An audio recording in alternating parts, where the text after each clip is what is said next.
Education. The permanent secretary and her team, the director and her entire department. I thank the principals and their respective administrative teams, the teachers numbering in the thousands in classrooms nationwide. I thank our support staff, clerical, janitorial, and security, the Royal Bahamas Police Force, our parents, and the wider community, including so many churches, NGOs, and corporate Bahamas, for the collaborative and concerted efforts in advancing education in the Bahamas. It is through the earnest and consistent efforts and contributions of all of these stakeholders that we have been able to bring support to our children and young people as they traverse the most challenging period for education in modern history. The prolonged closure of schools was a worldwide phenomenon, and research has shown that learning loss has been a serious consequence, even in developed states. In the Bahamas, we moved quickly to get children back into the classroom. A focus was brought to the many seen and unseen issues.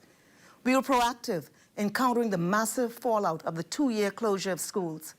We needed to understand the full impact so that targeted measures could be implemented in the recovery effort. Valuable data was obtained through individualized diagnostic testing of our 40,000 students nationwide. We found that 44% of our students needed serious intervention. Immediate, individualized interventions were implemented. But we also knew that in the midst of all of this, there was opportunity to look with fresh eyes at our educational system. We knew that over the years, the foundational skills had become weakened. The acquired data and the legacy challenges mandated that bold decisions be made. Acting on this data, our team went into action. Firstly, curriculum modifications were implemented. In the first term of last year at grades 1 to 3, there was a singular focus on literacy and numeracy. Secondly, pullouts for individualized attention were implemented at every level.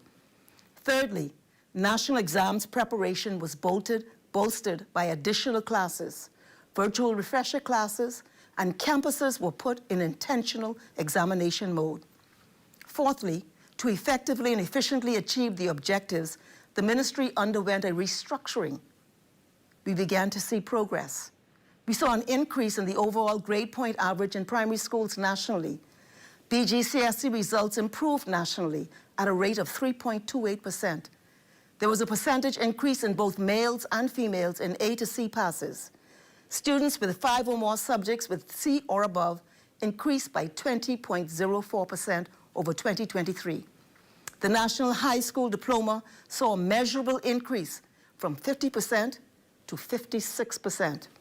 School attendance improved with the cumulative attendance rate at 91.6%, a 1.3 percentage point increase from the previous year.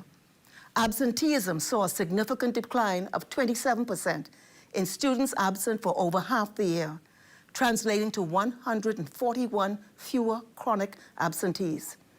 The National School Breakfast Pilot Program served over 149,000 breakfasts, contributing to a 3.9 percentage point increase in attendance across participating schools.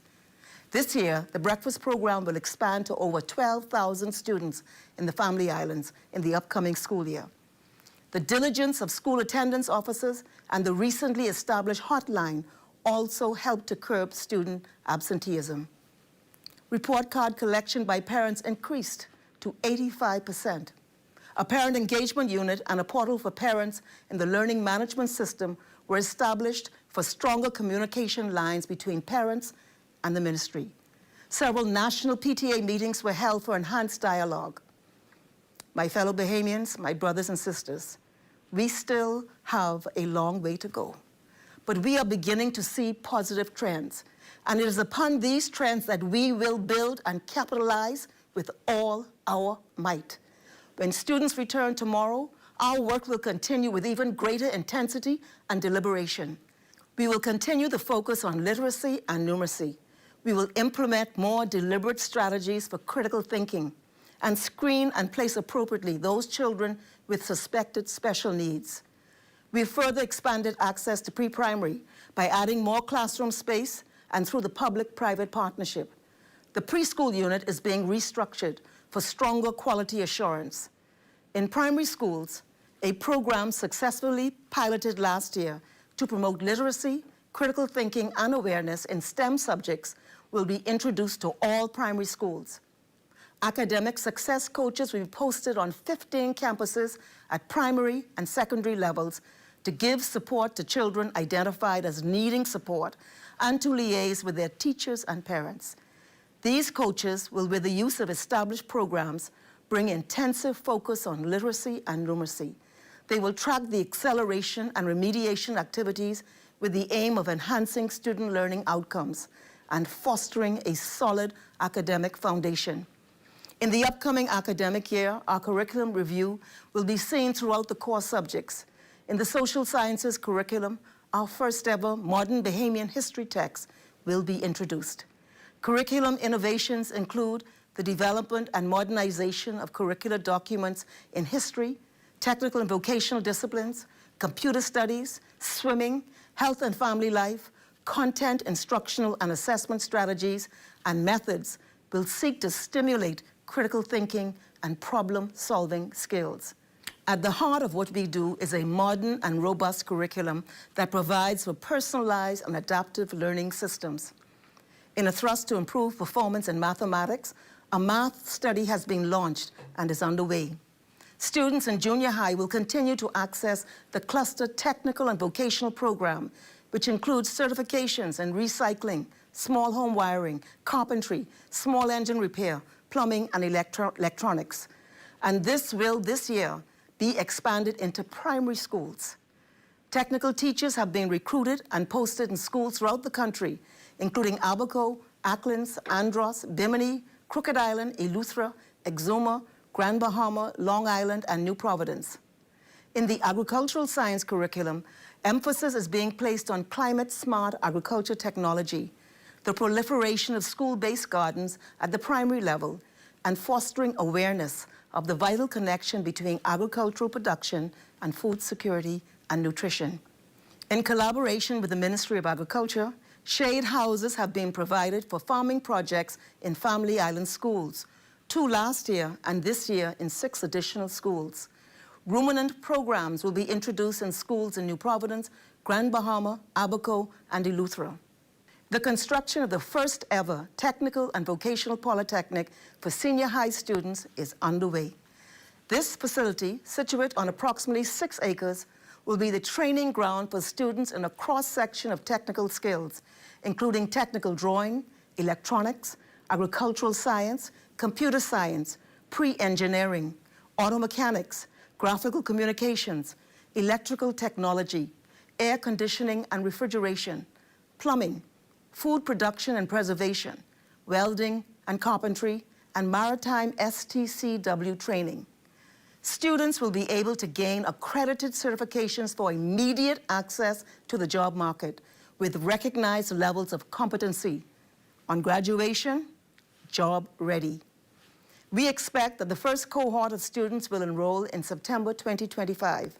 The ministry is simultaneously working to establish equivalencies of technical subjects for the high school diploma. At the tertiary level, the BTVI campus in Grand Bahama has been refurbished. Satellite campuses were recently established in Eleuthera and Exuma, and the new Abaco campus is nearing completion. I'm advised that enrollment this year has exploded. This summer, we launched our focus on digital literacy. Teachers, as part of the professional development, accessed online training. Through a public-private partnership, we hope to place digital devices in every classroom for teachers and students for the full integration in all core subjects. In a partnership with BTC, the JUMP program will launch this week to provide 5,000 families with internet access at reduced costs through a subsidization arrangement between the government and BTC.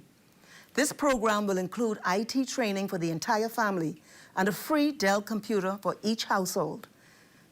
The newly established Honor Society, already with almost 100 students, will expand to include students across the nation. We have this year seen very impressive performances from students such as Chakaden Wells of Queens College, this year's recipient of the All Bahamas Merit Scholarship, with his historical attainment of 15 BGCSEs, with 14 A's and 1 B, and on his way to Princeton.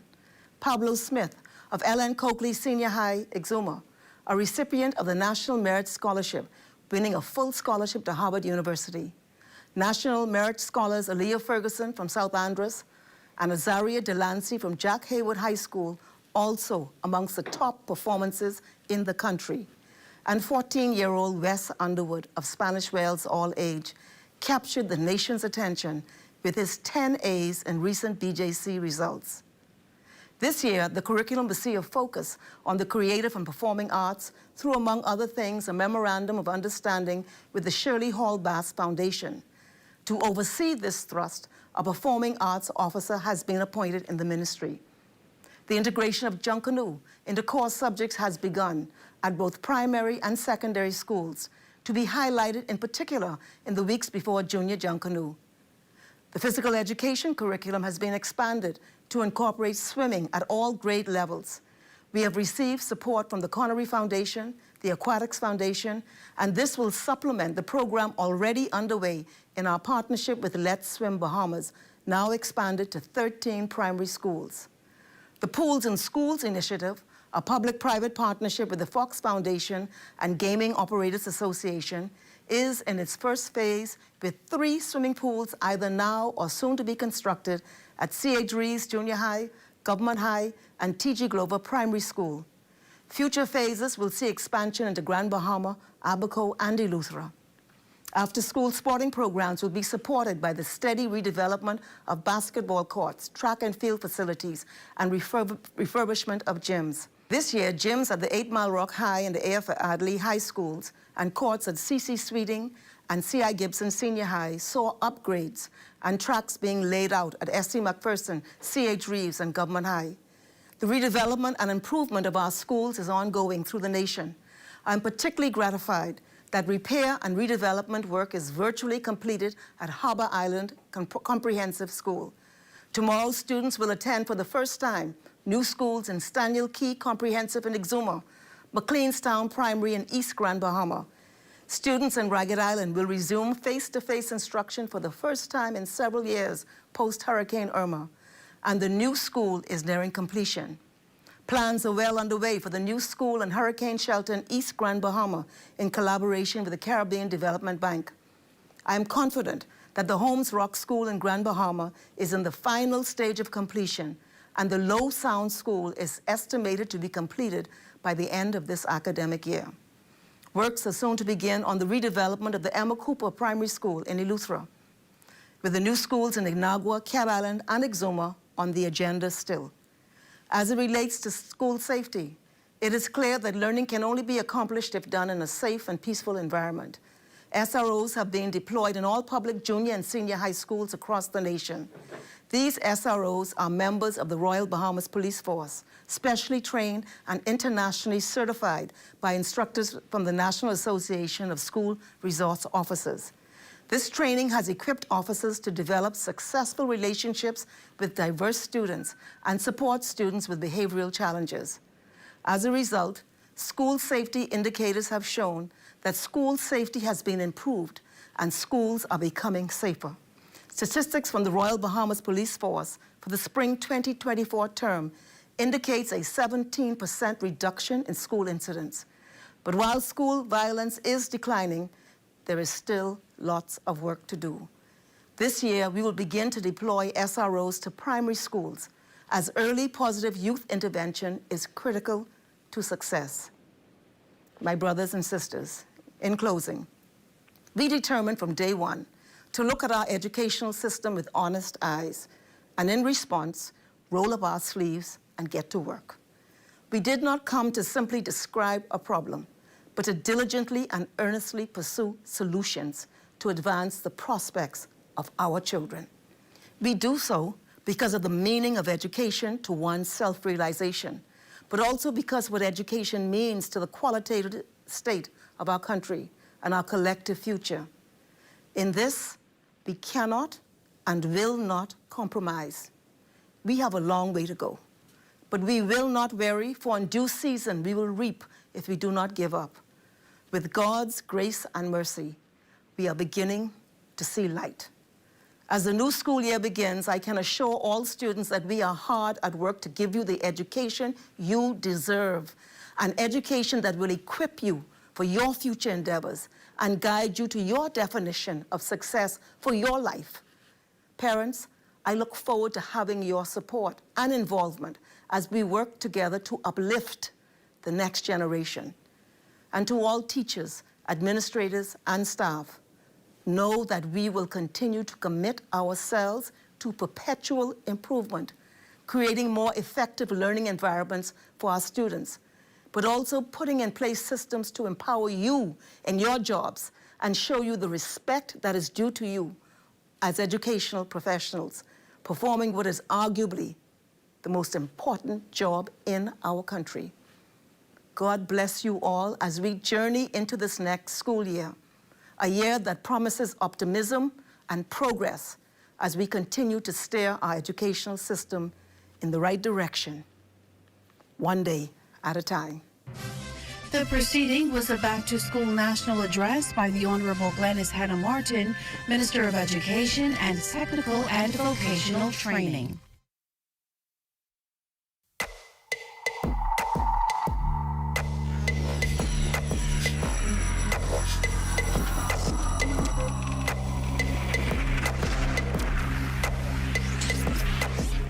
You're watching the ZNS Network, the People's Station.